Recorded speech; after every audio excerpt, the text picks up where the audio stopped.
it's Adele, and today we're going to be making some reusable face masks. My name's Capucine. I'm Adele. I'm Zareen. I'm Naharka. I'm Taylor. Hi, I'm Evan. I'm Indira.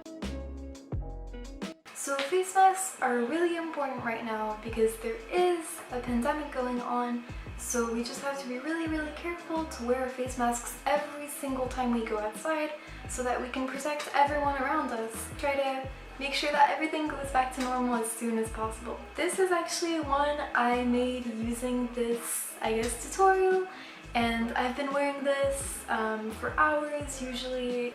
These are reusable, so you wear them and then you wash them and then use them again, so you don't pass on the germs, but yeah, this is how it looks. Alright, so today we're going to be using some kind of funky fabrics because I already have a black one that kind of goes with everything. So now we're going to get to fabric. So of course, before you start, I really recommend washing any fabric you have.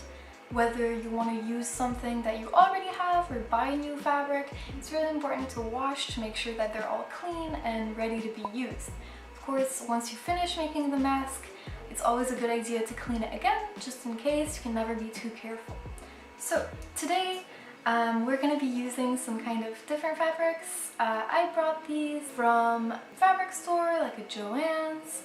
And so yeah, so I have this one with little cats on it, kind of has Halloween vibes, some little birds, that's always cute, and then some more fall ones. So there's a red one with little flowers on it, one that's just pretty simple, and then a Harry Potter one, so with like the houses on it, and then some pink plaid, just, it's pretty cute. Like looking at the one I already made and used, this black one, that type of fabric would go on the outside. And then on the inside, we kind of need something that's more light and breathable.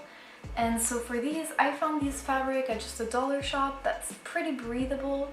And I kind of just use these over and over for nearly every single mask I make. But otherwise, you could also use sheets. These are really light and breathable, so just any old sheets in your house, old pillowcases, stuff like that. And then again, for the outside, if you want to use something that's already in the house and without going outside, you can always use old t-shirts, old fabric, as long as it's not too heavy and you think it's breathable enough. This is also really important when buying fabric. Just make sure it's not too heavy. Alright, so today we're going to start with a template sheet. The PDF for this should be in the description of this video. And then we're going to have two main things for this today. So some pretty sharp scissors. Again, I recommend having adult supervision for this, just so that you don't get hurt. And then some tape. This isn't really necessary, but I really like using this just to make sure that these last longer when you use them. Alright, so since I have people in my family that have different sizes and I usually make masks for my whole family, I printed out two of these. So as you can see, there's different sizes referenced on this. So there's some for small kids, 3 to 6 years old, that's the green line right here, young kids 7 to 12, teenagers and women, and then men. So in my family, I'm just gonna need the second to biggest one and the biggest one. So I'm gonna cut one out according to that line and one according to this line right here.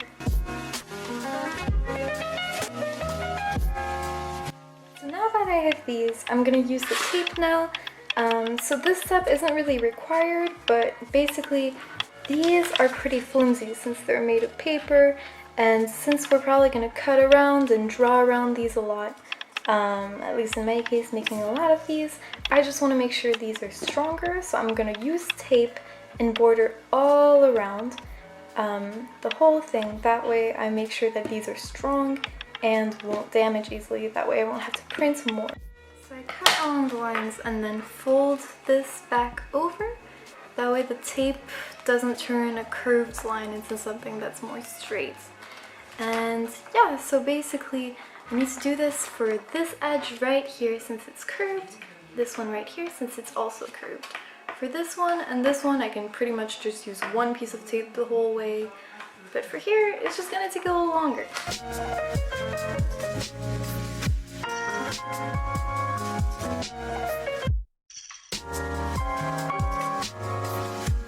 So now now that we're done with one, we're gonna move on to the second one. Alright, so for this step of the tutorial, you're gonna need pins like these. Yeah. Alright, so I'm gonna start with this fabric right here, and basically I already opened that up. I kind of turn it over to the side I don't want visible on my final product and fold it kind of in half so that basically the face inside is what I want, the face outside is what I don't want to see on the final product. It looks like this. So now we're going to take these templates and kind of just pin them to make sure that it goes through both sides. And we're going to do that for both of these sizes because I'm going to be making 2 of these. Alright, so taking the pins right here, we're going to basically pin everything down. So grab both sides of the fabric, grab this, and be very careful not to accidentally pin yourself. So, got one down. Basically, this is just to hold the fabric down so it doesn't wander around, and so that you're sure that it's exactly the same size as the template. Basically, just try to keep it so that there's still space around. You don't want to have it so that this is too close to the edge like this, because you want to be able to cut largely around. This is when pencils come in. So basically, I have several types of pencils. I have some regular pencils, but these, they are actually pretty dark. So I'm pretty sure this one is a 2B, I have a 6B, and a 4B. That just means that these are especially dark pencils, but really you don't need anything special. You can just use regular pencils. These just usually tend to show better. So these are for some lighter kind of fabric, like this one right here, the bird. I have the pink plaid right here. Those are going to be visible on that type of fabric. I also have a white type of pencil. This is actually probably going to show better on darker fabrics, such as probably this one and this one, this Harry Potter one. So I'm actually going to use this one and trace all the way around right next to the template. Alright, so as you can see, there's that line right here. I actually had to switch because the white one wasn't very visible, so I just used a very dark graphite pencil, and that works just fine. As you can see, it's really visible, so that's going to work out perfectly. Next step is to cut around, and so we're actually going to leave about 1/4 of an inch all the way around, and just, yeah, cut, leaving a lot of room. Alright, so again, adult supervision is recommended for this part.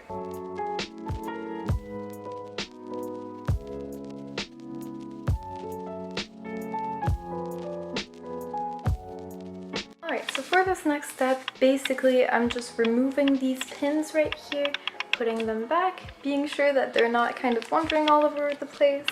Would really hate to accidentally step on one of these. And then I take the templates and keep them safe somewhere to make sure I don't lose them. This time I'm pinning them a little more securely just because I am going to sew.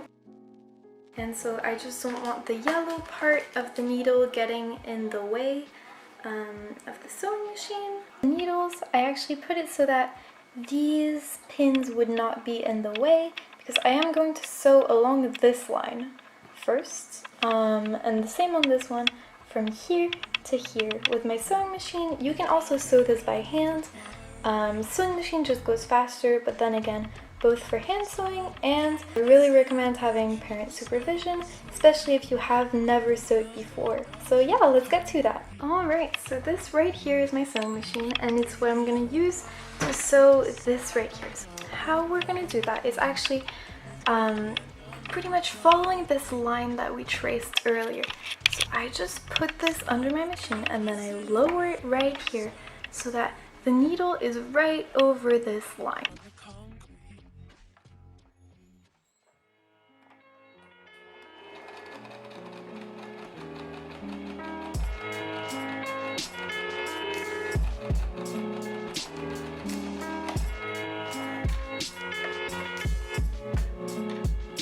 Alright, so now that I have this, I'm just going to cut the extra thread right here and right here. The next thing we're going to do is actually use our scissors and cut along this line, but without cutting the actual thread right here. So otherwise, that would just mean that this wouldn't be able to close anymore. So we're gonna cut like at this level, this level, this level, this level. Basically just making a bunch of little cuts all along the way.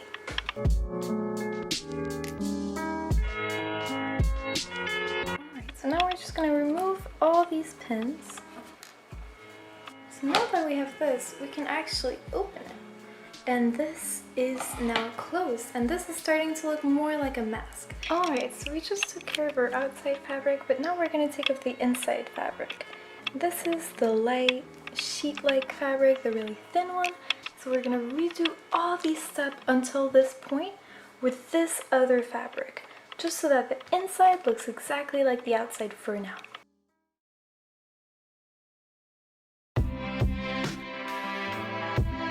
Yeah.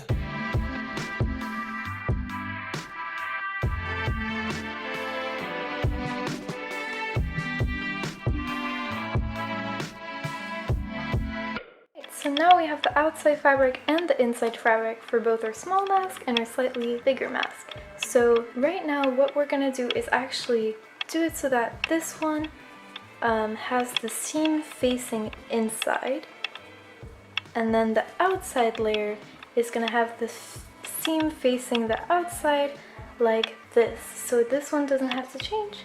And then kind of just line them up right here and kind of put one inside of the other. So now that that's done, we're actually going to start pinning both fabrics together. So just along the seam down the middle. One blade, one purpose.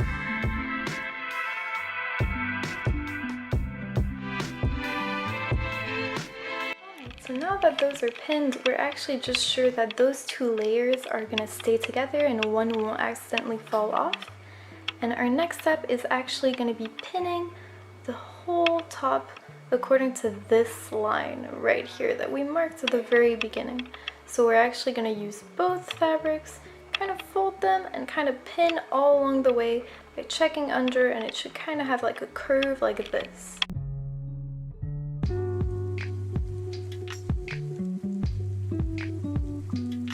Alright, so now we have the whole top pinned, and we also have the whole bottom section pinned.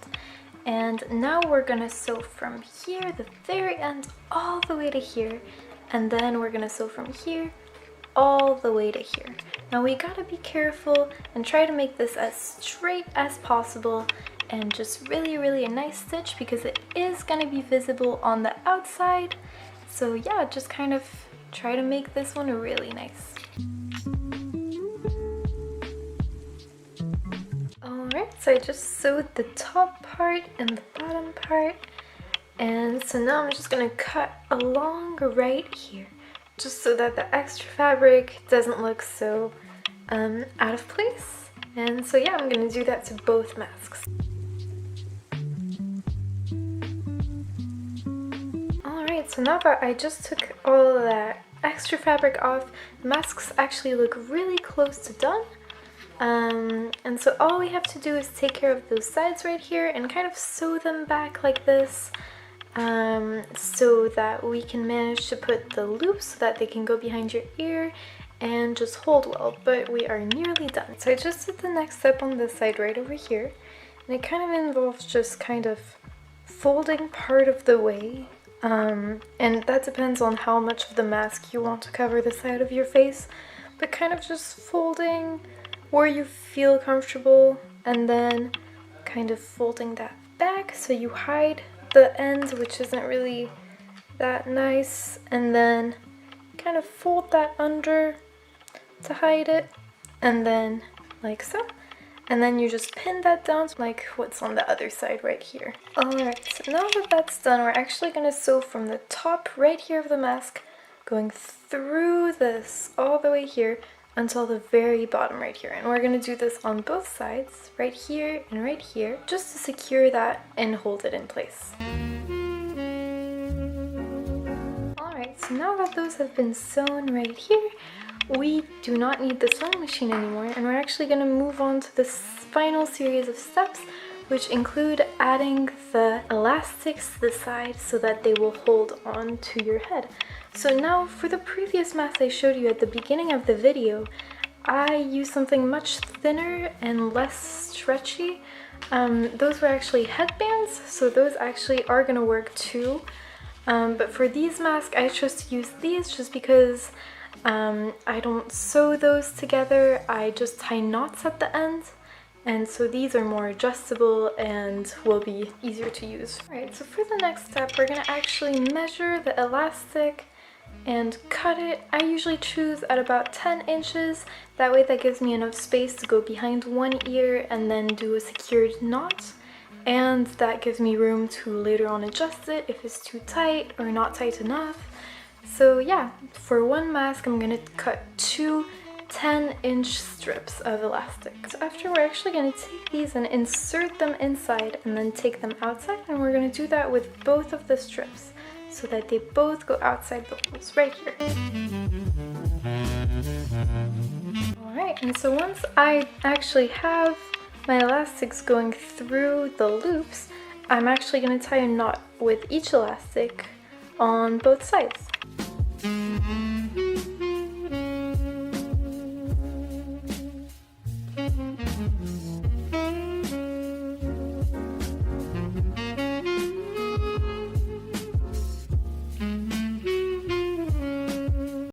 So our mask is officially done. Now one thing we can do is, we don't want these bothering us, so we can kind of just tug on the bottom until the knot goes inside. And it might be a little tricky at first to get it in, but once it's in there it usually stays there pretty well. So yeah, just pull and then there we go. That knot isn't visible anymore. You can do the same thing on the other side and then your mask is ready to wear. And let's look at the final product.